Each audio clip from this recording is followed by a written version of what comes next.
muy vasta. Estaban los salvajes, los griegos, los romanos, los judíos, ¿no? Y entonces había una mezcla de pensamiento dentro de la iglesia en Roma. Ahora, no solamente estamos hablando de los pueblos y de las culturas que están fuera de lo que nosotros concebimos como nuestro pueblo, como el pueblo de Dios. Los mismos judíos cristianos también estaban buscando que todas sus tradiciones y su cultura se impregnara en la iglesia, ¿no? Recordemos cómo hablaban acerca de la circuncisión, acerca de los sacrificios que se tenían que hacer, y entonces por eso Pablo está bastante preocupado con lo que puede suceder y que también sucedió finalmente de cierta manera con la iglesia en Roma. Ahora, ¿por qué hablo de todo esto? Si avanzamos en la siguiente presentación, en la siguiente slide, veamos lo que dice Pablo. Pablo comienza el capítulo 12 diciendo, por lo tanto, porque él había hablado de esto durante los capítulos anteriores acerca de, pues, que los gentiles y de los judíos y de cuáles son los ritos y que ya no es necesario, etc. Entonces, por eso dice, por lo tanto, hermanos, en base a lo que les había yo platicado, hermanos, tomando en cuenta la misericordia de Dios, que la misericordia de Dios, en este contexto estamos hablando del sacrificio que hizo Jesús, la muerte y la resurrección en la cruz. De eso está hablando, porque estamos hablando de la justificación por la fe, de creer en Jesús, de que no necesitamos absolutamente nada más que creer en Jesús. Entonces dice, en base a la misericordia de Dios, en base a lo que ustedes ya saben del sacrificio de Cristo en la cruz y su resurrección, les ruego, les pido, les imploro. ¿Está preocupado Pablo? No está preocupado porque realmente venga una catástrofe, está preocupado porque sabe que esto es parte de la lucha que tenemos constantemente y de lo que tenía la iglesia cristiana en Roma constantemente por lo que sucede a nuestro alrededor, lo que sucedía en su alrededor. Entonces es una preocupación genuina. Y entonces, pues uno puede pensar, híjole, entonces, pues está preocupado y que sigue, ok. Porque cuando uno está preocupado normalmente dice, ok, estoy preocupado por esto, tal vez lo puedes resolver de esta manera o lo puedes hacer de esta otra forma. Normalmente tenemos esa tendencia a tratar de dar algún consejo o de poder decir a lo mejor de alguna forma qué es lo que pudiéramos hacer, y Pablo hace exactamente lo mismo. En el siguiente slide vemos lo que continúa diciendo Pablo en esta carta a los Romanos en el capítulo 12, versículos 1 y 2, dice que cada uno de ustedes en adoración espiritual ofrezca su cuerpo como sacrificio vivo, santo y agradable a Dios. Entonces les dice, sabiendo esto, sabiendo de todos los problemas, todo lo que sucede en su contexto, y pensando en la misericordia de Dios, que es el regalo que nos dio a través de Jesucristo, la forma de salir adelante es que cada uno de ustedes, en adoración espiritual, ofrezca su cuerpo como sacrificio vivo. Ahora, aquí estamos viendo una fórmula, si se fijan. Dice que la respuesta a esto es el verdadero culto, la adoración espiritual, el culto racional. Hay diferentes versiones, lo dicen así. Esta es la forma de hacerlo, haciendo un verdadero culto, no los sacrificios y los rituales que hacían antes. Eso no es importante. Lo importante es que ustedes hagan un verdadero culto racional. ¿Y a qué me refiero con esto? Que sea vivo. Sí es importante que busquemos la salud de nuestro cuerpo, es importante que lo hagamos. Es importante porque de esa manera vamos a poder ser más productivos, vamos a poder estar sanos para poder tener energía y poder ayudar en el ministerio, estar con nuestra familia, poder trabajar. Es importante. Es importante también la salud emocional, porque de esa manera podemos ser personas congruentes con lo que queremos, con lo que somos, y además vamos a poder mostrar hacia los demás eso. La famosa inteligencia emocional, ¿verdad? Pero después dice, y además que sea santa. O sea, el verdadero culto es la salud física o bien que esté un sacrificio vivo, un sacrificio santo, hablando de lo espiritual. Es decir, que nos mantengamos puros, que busquemos tener la pureza de nuestra mente, de nuestro espíritu, de nuestro cuerpo. Y entonces, pues de pronto, como si le investigamos un poco la filosofía de los griegos, de los romanos, nuestra propia filosofía que está en el mundo actual, veremos que muchos hablan de esto también. También hablan de la salud física, también hablan de la salud emocional, también hablan de la salud espiritual, de mantenernos limpios, de cierta forma. Pero fíjense lo que dice aquí esta fórmula: que sea agradable a Dios. No puede ir una u otra solamente, no pueden ser solo dos, tienen que estar las tres: vivo, santo y agradable a Dios. De tal manera que entonces pues nos cuestionamos, o Pablo se cuestiona, o les hace esa encargo de pensar realmente si lo que están haciendo y lo que está en el mundo es vivo, santo y agradable a Dios. Ahora, ¿qué sucede en nuestro contexto? Porque estamos hablando del mundo en el que Pablo estaba, en el que él vivió, las preocupaciones que él tenía. ¿Cuáles son nuestras preocupaciones? ¿Cuáles son nuestras preocupaciones como cristianos? ¿Cuáles son nuestras preocupaciones como padres? ¿Cuáles son nuestras preocupaciones como hijos? ¿Cuáles son nuestras preocupaciones como personas?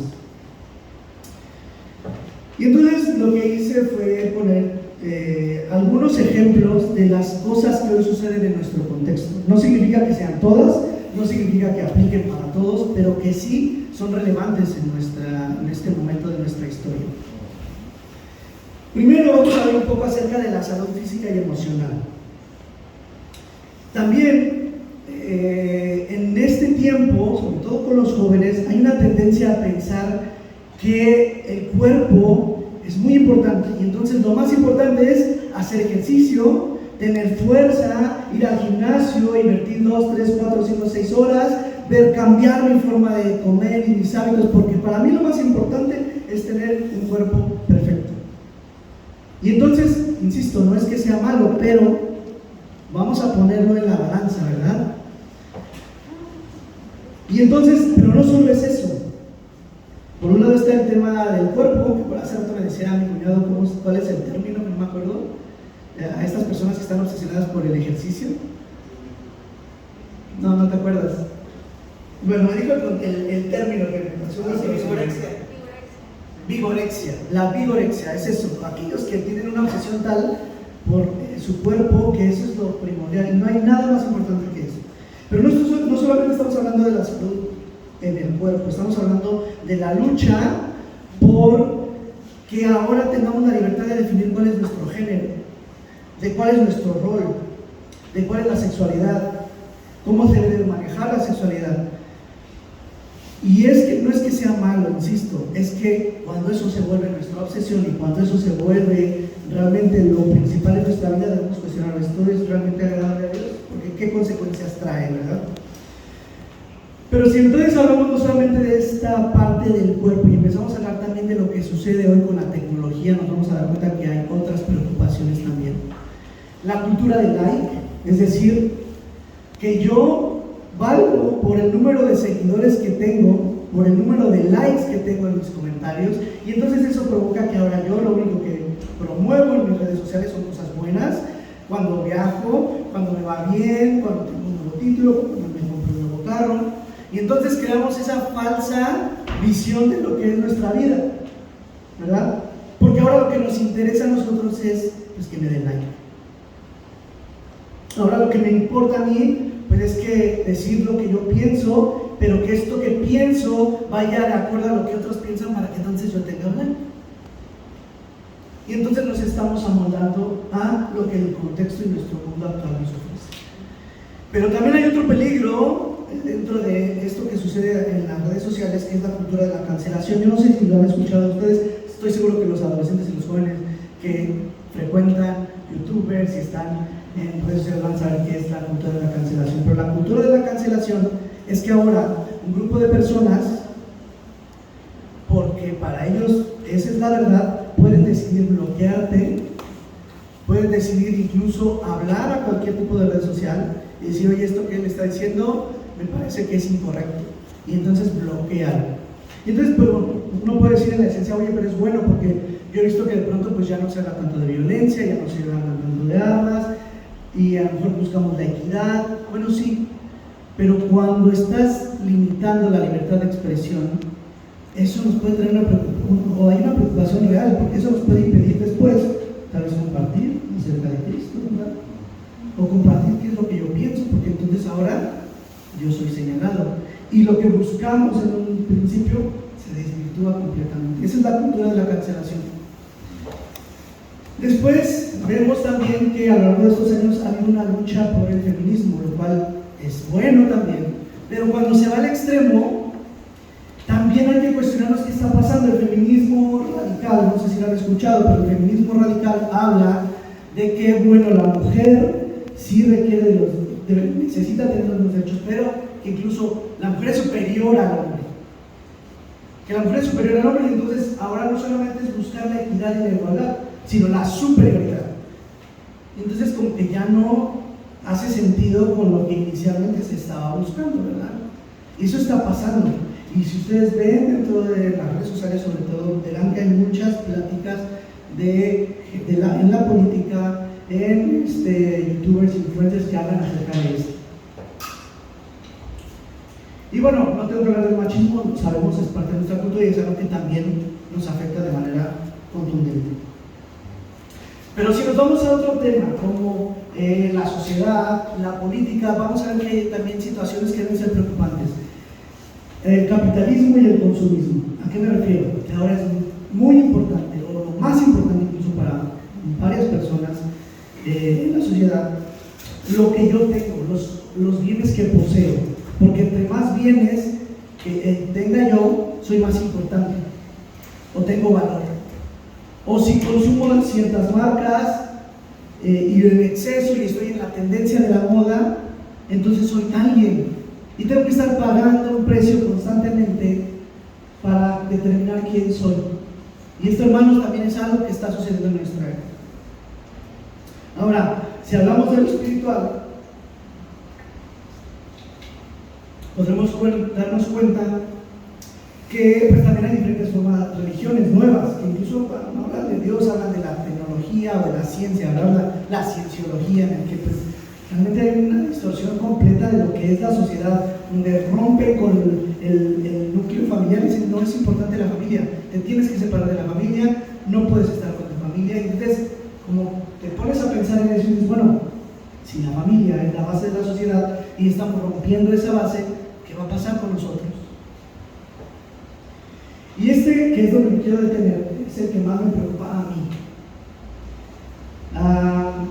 Hay varias personas que están retomando creencias filosóficas que en el año 1900, y bueno, desde antes, no solamente en esa época, pero desde antes, un filósofo llamado Nietzsche hablaba de que es mejor vivir sin Dios, que todo lo que hoy concebimos como nuestra realidad, la sociedad, la política, la religión, la educación, todo está impregnado y tiene la relación directa con lo que la iglesia tradicional ofrecía en ese tiempo. Y entonces dice, bueno, si nosotros nos damos cuenta, o si nosotros decimos, oye, ¿qué pasaría si Dios no existiera, o si Dios está muerto? ¿Qué es lo que pasaría con la sociedad? Y entonces, si ustedes empiezan a investigar, se van a dar cuenta que hay muchas personas que están empezando a hablar de esto y decir, oye, Dios está muerto, acéptalo, tu Dios está muerto, Él ya no tiene vigencia en esta realidad que tenemos. Con la tecnología, con los avances de la ciencia, con los avances de la medicina, podemos decirte que tu Dios no existe y que todo es a través de tu propio esfuerzo. Entonces, cuando te desaprendas esta idea de que Dios no existe, te vas a dar cuenta de pues que el sinsentido, pues no es tan malo, ¿verdad? El vivir sin una visión o sin una cosmovisión de lo que es tener una vida con Dios o en Dios, no es tan malo. ¿Qué tal si lo pruebas? Y hay muchas pláticas que hay acerca de esto y que los jóvenes seguramente no van a entender. Y solo cito un ejemplo. Hay un filósofo llamado Diego Rosarín que promueve mucho esto en redes sociales. Y entonces, al escucharlo, te cuestionas, oye, híjole, esto es lo que están escuchando los jóvenes, esto es lo que están escuchando los niños, esto es lo que viene para el futuro de ellos. Y estos, hermanos, son nuestras preocupaciones actuales. Pero entonces, lo interesante de esto, y regresando al pasaje, es que Pablo dice, ok, entiendo que pues se oye muy difícil esta fórmula, pero sí hay algo que podemos hacer. Dice, lo primero que tienes que hacer es no te amoldes al mundo actual. No te amoldes al mundo actual. Tal vez en su esencia hay cosas buenas, pero a ver, no te amoldes al mundo actual. Y entonces, si no nos podemos amoldar al mundo actual, pues ¿qué podemos hacer? Por ahí les puse un ejemplo de lo que ha sucedido en los últimos 200 años con la sociedad. Y se van a dar cuenta, va a pasar muy rápido, pero fíjense, en 1800 había varias religiones, pero la predominante era la tradicional, ¿no? Y había diversas religiones. Pero a mí lo que me llama la atención es que hasta abajo, si se fijan, hay un grupo de personas que no estaban afiliadas a ninguna religión, no tenían ninguna creencia en Dios. 1800. Si quieres avanzamos. 1900, 100 años después, la tendencia es la misma. 1950. Ahora ocupa el segundo lugar. El primero es el cristianismo, pero el segundo lugar es este grupo que no tiene ninguna afiliación. 1975 es la misma tendencia. 2020. Bueno, aquí ya sube ahora el Islam y no me quiero detener, no voy a hablar de eso. Lo que quiero hablar es de la gente que no tiene una afiliación o una creencia, o que simplemente dice no creo en Dios. ¿Se dan cuenta? Es que esta es nuestra realidad. Ahora la gente se está yendo de la iglesia, los jóvenes se están yendo de la iglesia, las familias se están yendo de la iglesia porque prefieren vivir una vida más simple, con el molde de lo que ofrece nuestro contexto. Y entonces, pues esto es lo que está pasando con nuestras iglesias, con la sociedad en lo general. Pero entonces, si no nos podemos amoldar al mundo, ¿qué es lo que podemos hacer? Bueno, amoldarnos al mundo puede ser algo que es superficial, ¿no? Como yo les decía con esta plastilina, realmente se golpea, pero lo que yo les decía es que esta es como la plastilina. Tenemos esto que tiene su esencia roja, pero si yo lo meto en este lugar, se va a cobrar la forma de este recipiente, lo mismo que sucede con esta otra plastilina, ¿verdad? Y entonces lo que nos dice Pablo es: no te amoldes al mundo actual, no te amoldes al mundo actual. ¿Qué tenemos que hacer? Dice: sean transformados mediante la renovación de su mente. Y el ser transformados implica cambiar nuestra esencia. Cambiar nuestra esencia. No solamente tiene que ver con tratar de seguir ciertas acciones o buscar acomodarnos a ciertos conceptos. Es cambiar nuestra esencia. Dice: sean transformados mediante la renovación de su mente. No está hablando del cuerpo todavía, no está hablando. Eso es una consecuencia, pero dice mediante la renovación de su mente, sean transformados.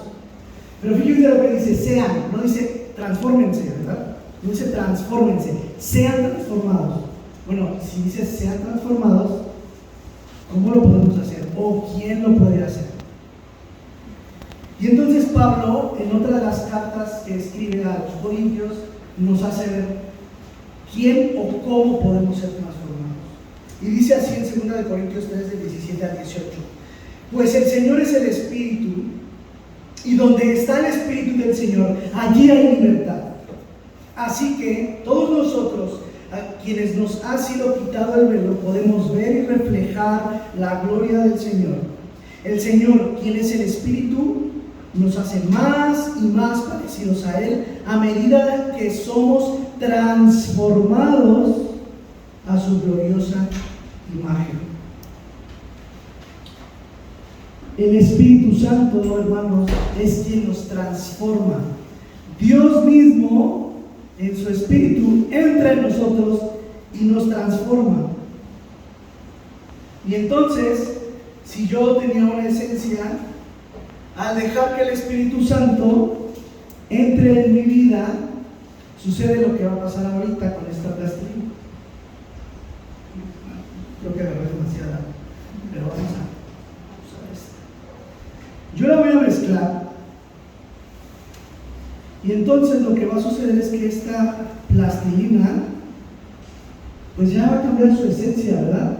Ya no va a ser amarilla, ya no va a ser roja. Ahora, bueno, es medio naranja.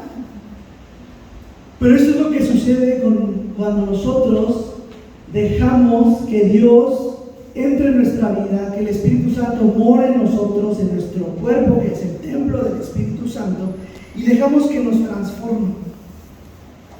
Volver a quitarle el color a esta plastilina realmente es prácticamente imposible. Lo que puede hacer es meter más, ¿verdad? Más amarillo, hasta que se pierda un poco, se diluya. Pero la esencia de esta plastilina ya no va a cambiar. Ya no va a cambiar. Y eso es lo que hace el Espíritu Santo con nosotros. Nos transforma, renueva nuestra mente, nos hace diferentes. Pero lo interesante de esto es que además nos hace diferentes y nos hace más parecidos a Dios, más parecidos a su gloriosa imagen. Ahora, la diferencia entre lo que hablamos hace rato y lo que Dios ofrece es que Él no está pensando solamente en mí. Él no está esperando que yo cambie por mi bien. Él está esperando que yo cambie para mostrar la gloria de Dios y que otros puedan ser partícipes de esta transformación. Eso es lo que Él busca. No está buscando nuestro individualismo, no está buscando que como comunidad logremos ser transformados. Y entonces, cuando nosotros cambiamos nuestra forma de ver al mundo y dejamos que el Espíritu nos transforme, nos damos cuenta de que Jesucristo, de que cuando hacemos esto, entonces conocemos la voluntad de Dios. Es decir, lo que es bueno, es agradable y es perfecto. Y entonces no necesitamos más. Y cuando entonces en nuestra nueva forma de pensar analizamos todo lo que sucede en el mundo, pues nos damos cuenta que en Jesucristo somos suficientes y que no necesitamos absolutamente nada más. Que sí es bueno que nos cuidemos, pero no necesitamos nada más. Él nos ama tal cual somos. Que Él nos puede guiar a toda verdad. La verdad no depende de un grupo de poder. La verdad solamente la trae Jesucristo y que nos la revela a través del Espíritu Santo. No somos mejores por ser hombres ni mujeres, o por ser judíos, por ser cristianos, ¿verdad? Somos creación perfecta llamada por Dios. Él ya pagó un precio. Nosotros no tenemos que pagar absolutamente nada. Fuimos sellados y ahora le pertenecemos a Él. Y finalmente, hermanos, no podemos vivir sin Dios. Sobre todo aquellos que ya fuimos transformados o que tenemos en nuestra esencia al Espíritu de Dios. Y yo creo que muchos lo hemos vivido, ¿verdad? Cuando hemos tenido etapas en las que nos sentimos lejanos a Dios, o que hemos visto a nuestros conocidos que de pronto se alejan de Dios, pero conforme pasa el tiempo algo pasa, o sea, el Espíritu Santo te habla y de pronto algo pasa, ¿verdad? No podemos vivir sin Dios. Y dice Pablo también en la segunda carta a Corintios, pero sobre todo que nos ha dado un Espíritu, un Consolador que nos ayuda y nos guía a toda verdad, quien nos dará libertad por sobre todo y nos quitará el velo de los ojos para poder ver, pero también para reflejar la gloria del Señor. Hermanos, la vida en Cristo, la vida con el Espíritu Santo, es más que un molde. Es una transformación de vida. Es una transformación en la que la gloria del Señor se puede reflejar a través de nosotros para la salvación del mundo, para que entonces todos podamos compartir la buena voluntad agradable y perfecta en nuestro Señor Jesucristo. Amén.